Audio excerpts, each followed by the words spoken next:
Assalamualaikum warahmatullahi wabarakatuh. Halo semuanya, kembali lagi dengan saya, Mardiah Baru Sembiring dengan NIM 24030605 dari Program Studi Peternakan Fakultas Pertanian Universitas Sumatera Utara.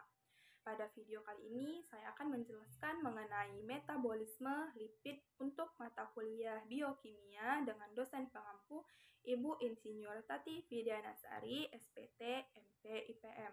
Langsung saja kita masuk ke pembahasannya ya. Degradasi lipid atau oksidasi asam lemak yang meliputi pencernaan, penyerapan, dan transport lemak. Degradasi lipid dimulai dari pencernaan lemak dalam saluran pencernaan, terutama di usus halus. Lemak dalam makanan umumnya berupa triasilgliserol. Di dalam usus halus, enzim lipase pankreas akan memecah triasilgliserol menjadi asam lemak bebas dan monogliserida.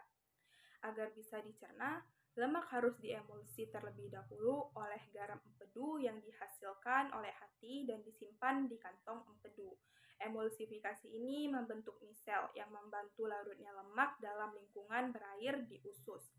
Setelah dicerna, asam lemak dan monogliserida diserap oleh sel-sel epitel usus dan disusun kembali menjadi triasilgliserol.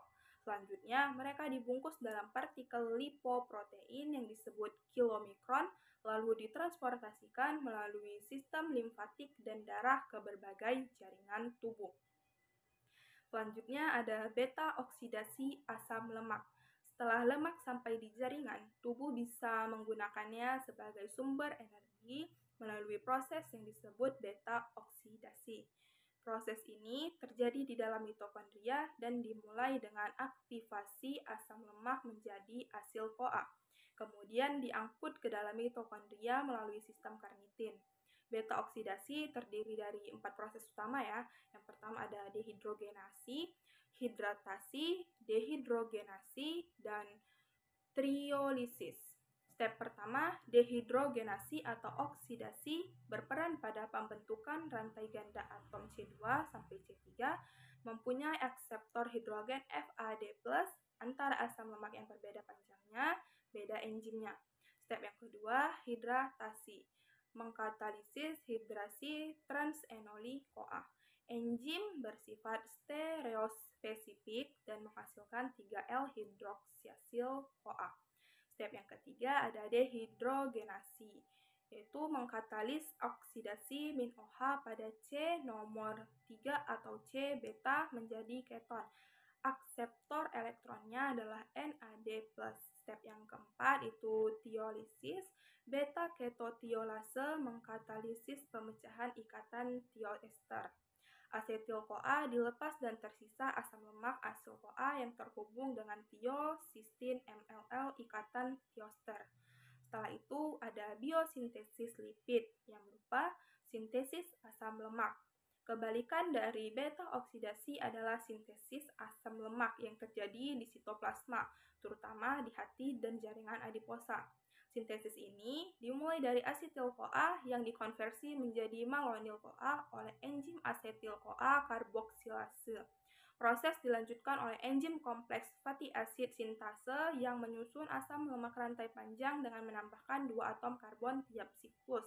Hasil akhirnya adalah asam palmitat atau 16 karbon yang bisa dimodifikasi menjadi asam lemak lain.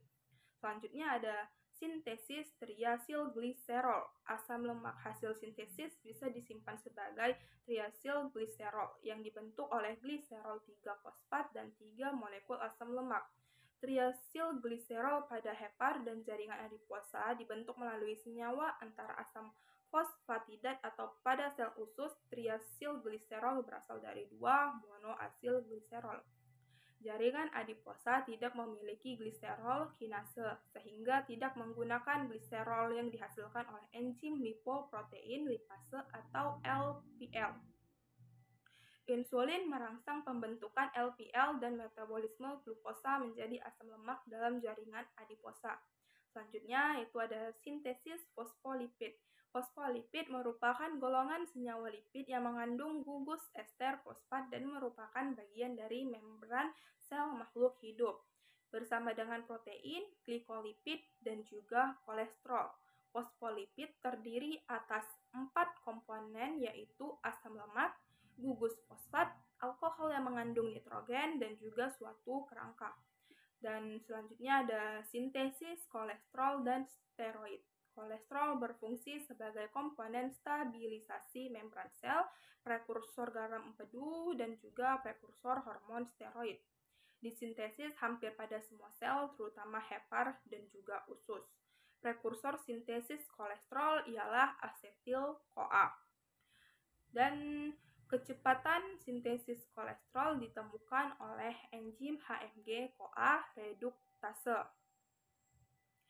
Enzim ini dapat dihambat oleh obat anti-hiperkolesterolemia. Dan yang paling penting, hormon steroid seperti kortisol, aldosteron, dan hormon seks atau estrogen dan testosteron. Baiklah, cukup sekian penjelasan mengenai metabolisme lipid dari saya. Semoga penjelasan ini dapat membantu kalian untuk memahami lebih dalam tentang metabolisme lipid. Terima kasih. Wassalamualaikum warahmatullahi wabarakatuh.